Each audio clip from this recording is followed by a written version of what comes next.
Hi students, exercise 12.3 का question number 15 है। दी गई आकृति में ABC त्रिज्या 14 सेंटीमीटर वाले एक वृत्त का चतुर्थांश है तथा BC को व्यास मानकर एक अर्धवृत्त खींचा गया है। छायांकित भाग का क्षेत्रफल निकालिए। तो देखिए यहाँ पे दिया हुआ है, जिस तरह से दिया है कि ABC जो है एक चतुर्थांश है। ABC एक चतुर्थांश है जिसकी जो त्रिज्या है 14 सेंटीमीटर दी हुई है। ठीक है, अब ये कह रहा है इस BC को व्यास मानकर एक अर्धवृत्त खींचा गया है। अब BC को व्यास मानकर एक क्या खींचा गया, अर्धवृत्त खींचा गया है। तो छायांकित भाग का क्षेत्रफल निकालिए। तो छायांकित भाग का क्षेत्रफल क्या हो जाएगा, त्रिभुज का क्षेत्रफल प्लस, ये देखिए त्रिभुज का क्षेत्रफल प्लस अर्धवृत्त का क्षेत्रफल। ये अर्धवृत्त इसमें जोड़ देंगे और इसमें से चतुर्थांश का क्षेत्रफल हम घटा देंगे। ठीक है, तो हम सबसे पहले त्रिभुज ABC का क्षेत्रफल निकाल देते हैं। तो त्रिभुज ABC का क्षेत्रफल बराबर होता है 1/2 गुणा गया लंब गुणा गया आधार। तो ये हो जाएगा 1/2।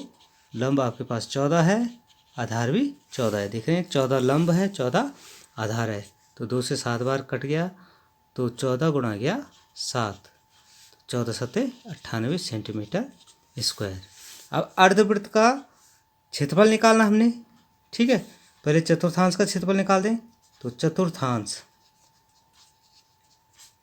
का क्षेत्रफल, तो फॉर्मूला वही होता है θ/360 πr स्क्वायर। ठीक है, तो ये हो जाएगा 90/360 गुणा गया 22/7 और r की वैल्यू है आपके पास दे रखिए 14। तो 14 गुणा गया 14, तो ये 90 से 360 चार बार कट गया। ठीक है, इसको अब हम ऐसे काट सकते हैं कि 2 दूनी 4, 2 सत्ते 14, फिर 7 से 7 कट सकता है, फिर 2 से 14 को 7 बार काट सकते हैं। तो 22 गुणा गया 7, 7 दूनी 14, 7 दूनी 14 और 1 15, 154 सेंटीमीटर स्क्वायर आ गया। ठीक है, अब अर्धवृत्त का क्षेत्रफल निकालना हमने।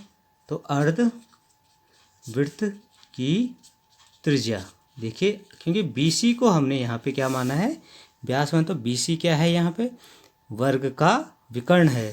तो इसलिए क्या हो जाएगा, बराबर वर्ग का विकर्ण। ठीक है, बटे 2। तो वर्ग का विकर्ण क्या हो जाएगा, हमें पता है ये होता है भुजा √2। तो ये हो जाएगा, भुजा कितनी है 14 √2/2, तो ये हो जाएगा 7 √2। तो ये वृत्त की, अर्धवृत्त की त्रिज्या हमें प्राप्त हो गई है। ठीक है, तो अब क्षेत्रफल निकाल दें। तो अर्धवृत्त का क्षेत्रफल, अर्धवृत्त का क्षेत्रफल, तो ये होता है सूत्र 1/2 πr स्क्वायर। हो जाएगा 1/2 गुणा गया 22/7 और त्रिज्या हमारे पास 7 √2 का वर्ग हो जाएगी। तो ये हो जाएगा 1/2 गुणा गया 22/7 गुणा गया 7 √2 गुणा गया 7 √2। तो देखिए ये आपके पास आ जाएगा 1/2 गुणा गया 22 गुणा गया 7 गुणा गया 7 गुणा गया √2 गुणा गया 2 √2 2 हो गया बटे 7। तो इससे देखिए 7 से 7 कट गया, 2 से 2 कट गया, तो 7 दूनी 14, 7 दूनी 14 और 1 15, 154 सेंटीमीटर स्क्वायर। तो इस तरह से आपके पास अर्धवृत्त का क्षेत्रफल प्राप्त हो गया है। ठीक है, तो अर्धवृत्त का क्षेत्रफल प्राप्त हो गया। तो छायांकित भाग का क्षेत्रफल, तो छायांकित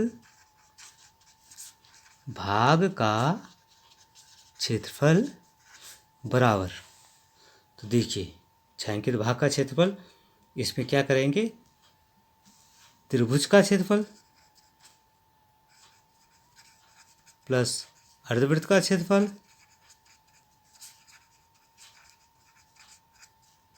माइनस चतुर्थांश का क्षेत्रफल।